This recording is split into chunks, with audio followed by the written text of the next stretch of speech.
देवाच्या नावाने कोणी दुकान चालू करत.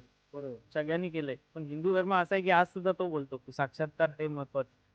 आज सुद्धा तुम्हाला अनेक लोक भेटतील की आमच्या धर्मामध्ये ह्या व्यक्तीला साक्षात्कार झालाय, स्वप्नात देव आलाय किंवा काही त्याचे सायंटिफिक टर्म्स आहेत सगळ्या गोष्टी एक्सप्लेन करण्यासाठी.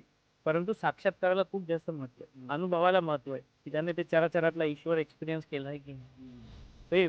आता माझा मी कोणावर टीका नाही करत दुसऱ्या धर्मावर, पण जे मी हे ठासून बोलू शकतो ते बाकीच्या धर्मातलं कोण नाही बोलू शकत की हा बाबा आज याने देवाला एक्सपिरियन्स. नाही, बाकीच्या धर्मांमध्ये साक्षात्कार नावाची कॉन्सेप्टच नाही. तिथं असं आहे की हे जे आम्ही सांगितले हे फक्त करायचं. बरोबर. हे म्हणजे एम्प्लॉई असताना मालक सांगतो आणि जो एम्प्लॉई असतो त्याने फक्त ऐकायचं आणि त्याने प्रश्न जर विचारला एम्प्लॉयरला तर मग एम्प्लॉयर म्हणलं की तू धर्माच्या विरोधात काम करतोस. बरोबर. आणि तुला संपवणार आता. अशी फिलॉसॉफी दुसरीकडे सगळी चालते.